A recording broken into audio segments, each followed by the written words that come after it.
आज सकाळी आत्ताच काही वेळा अगोदर पाकिस्तानचा एजंट उद्धव उल्ला हक याची एक पत्रकार परिषद झाली. कदाचित पाकिस्तानमध्ये बसलेल्या यांच्या आब्बांनी त्याला स्क्रिप्ट पाठवली असेल आणि म्हणून त्यानुसार आमच्या या हिंदू राष्ट्राला बदनाम करण्यासाठी जे काय मुद्दे त्यांनी तिथे मांडलेत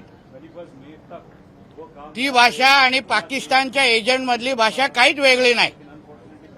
तुम्ही कुठल्याही पाकिस्तानच्या पार्लमेंटमधली भाषणं ऐकली तर तिकडचे नेते जसे आपल्या भारताबद्दल द्वेषाने बोलतात, हिंदूंबद्दल द्वेषाने बोलतात, कदाचित बिन लादेनची भाषा आणि उद्धव ठाकरेची भाषा एकच असावी, स्क्रिप्ट पण एकच असावी. म्हणून जसं आमच्या हिंदू राष्ट्राला बदनाम करण्यासाठी वर्षानुवर्ष पाकिस्तान तयारीमध्ये असतं, त्याच पावलावर चालण्याचं काम मुस्लिम लीगचा दुसरा भाग म्हणजे आता उबाटा हे राम मंदिराच्या निमित्ताने भाषा करते. स्वतः मुख्यमंत्री असताना अजान स्पर्धा घेणारा हाच उद्धव उल हक आता मोठा आहे ना मंदिरामध्ये जाऊन महाआरत्या करण्याची आठवण येते.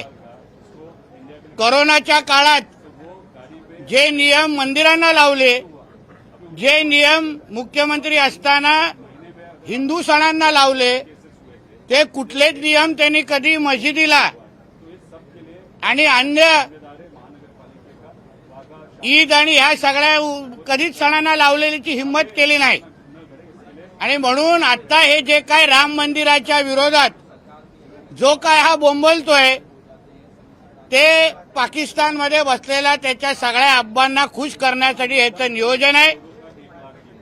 हिंदूंची बदनामी करणं, हिंदू राष्ट्राची बदनामी करणं, यासाठी ह्याच्यासारख्याच पाकिस्तानी एजंटला सुपाऱ्या दिलेल्या आहेत. आणि म्हणून आता राजकीय धर्मांतर झालं असलं तरी हिंदू राष्ट्राला बदनाम करण्यासाठी ही सगळी आता नवीन नौटंकी यांनी सुरू केलेली आहे. पण कुठल्याही मंदिरात पाऊल टाकल्यानंतर पण कितीही महाआरत्या या उद्धव उल हकनी करत असला तरी आमचे कुठलेही देव ह्याला काय पावणार नाही. खरं म्हटलं तर ह्यांनी ज्या ज्या मंदिरामध्ये हा पाऊल टाकेल तिथे गौमूत्रांनी शिंपडून ते शुद्ध करायला पाहिजे. आणि म्हणून अशा पद्धतीच्या भारताविरोधात, हिंदू राष्ट्राच्या विरोधात हे जे काही पाकिस्तानी एजंट यांच्यासारखे वळवत आहेत त्यांना वेळेत गप्प करण्याची भूमिका आपल्या सगळ्यांची, हिंदू समाजाची असलीच पाहिजे. हे भगवानच्या नावाने येणारे जिहादी आहेत, जिहादी. आणि म्हणून या जिहाद्यांना गप्प बसवण्याचं काम हिंदू समाजाने करावं एवढं ह्या निमित्ताने सांगेन. उद्धव ठाकरे असं म्हणतात चोरीला गेलेला पैसा हा पक्ष फोडण्यासाठी वापरला जातो असे त्यांनी आरोप केले.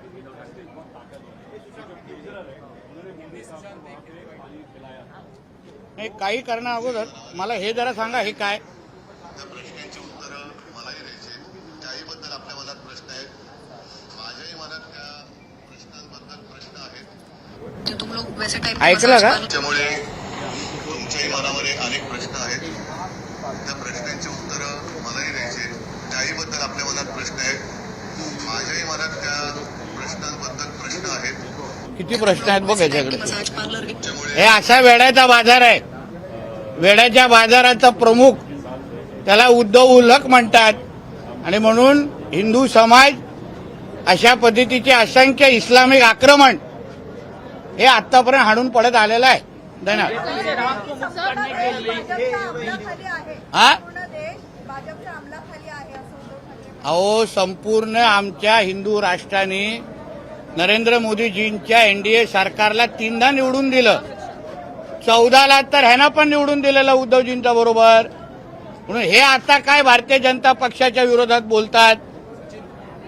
उद्धवजींच्याच खासदारांना नरेंद्र मोदीजींच्या नेतृत्वात तेव्हा 14ला निवडून तेव्हा यांना या सगळ्या गोष्टी वाटल्या नाहीत. तेव्हा हे लोक फटाके फोडायचे तेव्हा. ऑपरेशन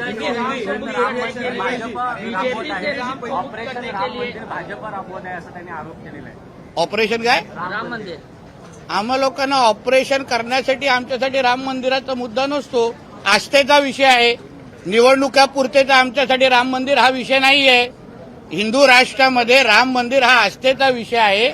म्हणून अशा पद्धतीच्या राम मंदिराची बदनामी, हिंदू समाजाची बदनामी, म्हणून मी बोललो ना, हा पाकिस्तानच्या एजंटची भाषा करतो.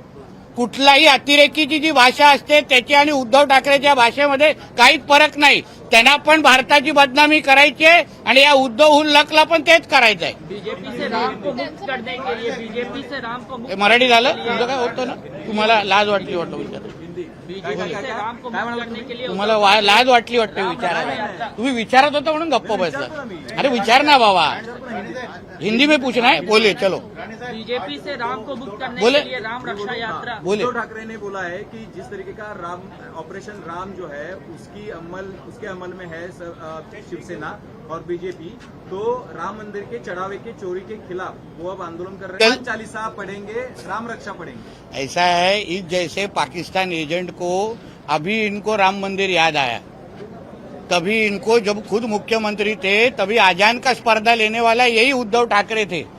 तभी कोई हमारा मंदिर याद नहीं आया, हमारे कोई भगवान याद नहीं आए. मगर अभी इन लोग को इस तरीके की भाषा करना है, क्योंकि जो पाकिस्तान को, जो हिंदू राष्ट्र को बदनाम करने की भाषा जो पाकिस्तान करता है, वही अभी ये उद्धव ठाकरे बोलने की शुरुआत कर दिया है. बीजेपी मुक्त राम की संकल्पना आलोचना की कि वो हिंदुओं के खिलाफ, हिंदू राष्ट्र के खिलाफ उद्धव उल्लह ऐसा उन्होंने ये क्योंकि उद्धव उल्लह की है. आप कोई भी पाकिस्तान पार्लियामेंट की भाषण स्पीचेस देखिए, कोई भी टेररिस्ट की भाषा देखिए, उसमें और उद्धव ठाकरे में ज्यादा फर्क नहीं है. उनको भी हमारे भारत देश, हमारे हिंदू राष्ट्रों को बदनाम ही करना है और इसको भी हमारे मंदिरों को बदनाम करना है, हमारे धर्मों को बदनाम करना है और पाकिस्तान में बैठे हुए अपने अब्बा को खुश करना है. तो इसलिए जब भी राम मंदिर का निर्माण हुआ तभी ये किधर भी दिखे नहीं. और राम मंदिर का आंदोलन और उद्धव ठाकरे का कुछ संबंध नहीं. तभी वो कैमरा साफ करते थे मातोश्री में बैठ के. बाला साहब ठाकरे जी और सब भारतीय जनता पक्ष, राष्ट्र स्वयं संघ, ये लोग सब में साथ में आके तभी आंदोलन किया. उसका और उद्धव ठाकरे का कुछ संबंध नहीं है. आपने कहा अभी मंदिर में जाने से कोई फायदा नहीं होगा और जहाँ जाएंगे वहाँ गोमूत्र से साफ करेंगे. क्योंकि इस तरीके का बहरूपिया, इस तरीके का ढोंगी आदमी अगर हमारा धर्म भ्रष्ट करने के लिए अगर हमारे पवित्र मंदिरों में कदम रखेगा तो उसको साफ करना ही चाहिए ना. गौमूत्र के साथ पवित्र करना चाहिए. बीजेपी मुक्त राम की बात कर रहे हैं हाँ? उद्धव ठाकरे बीजेपी मुक्त राम की बात कर रहे हैं.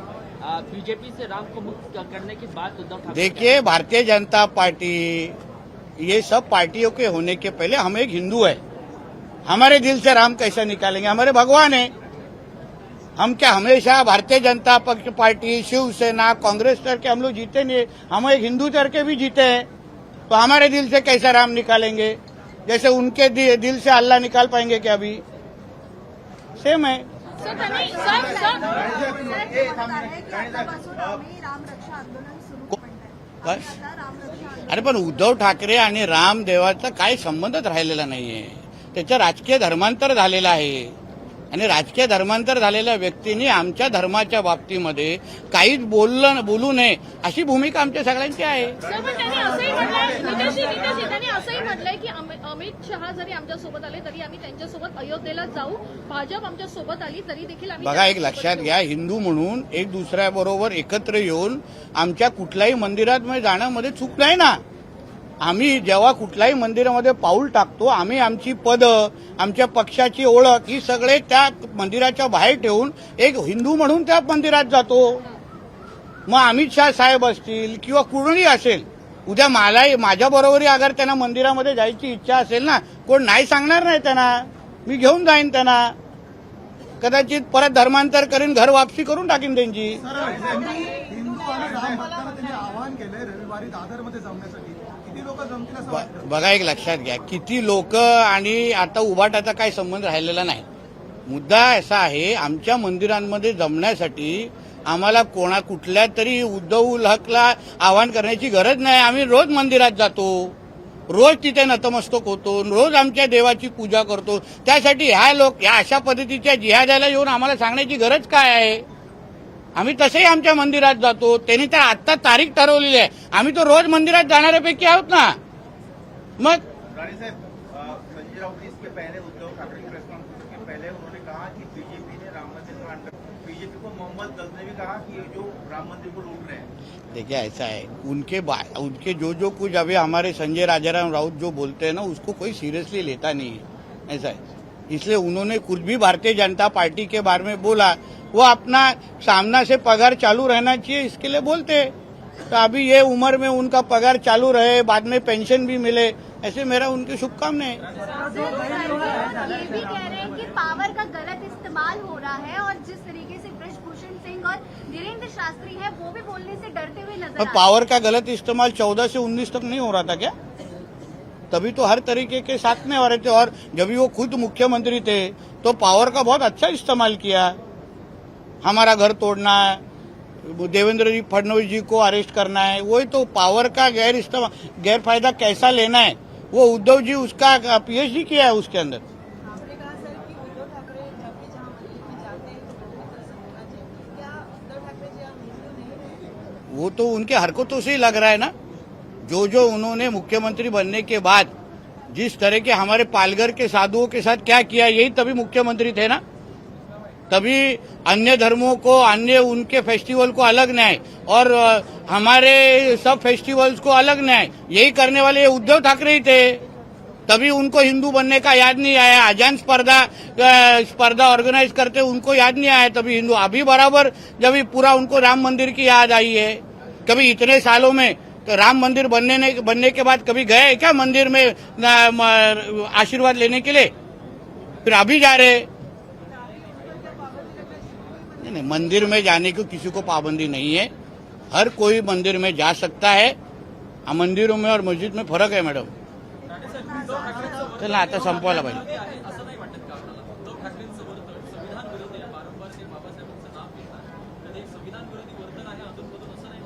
त्यांच्या वर्तनाकडे मी जास्त लक्ष देत नाही. ऑपरेशन टायगर नाही तर हे ऑपरेशन भाजप सध्या सुरू आहे असं देखील आदित्य ठाकरे. असं आहे ना, त्यांनी स्वतः 19ला ऑपरेशन भाजप, ऑपरेशन आमच्या देवेंद्र फडणवीसजींना मागे लागले. आता त्यांना मराठी पंतप्रधान पाहिजे. मग 2019ला काय पाकिस्तानचा मुख्यमंत्री बसवत होता काय महाराष्ट्रामध्ये?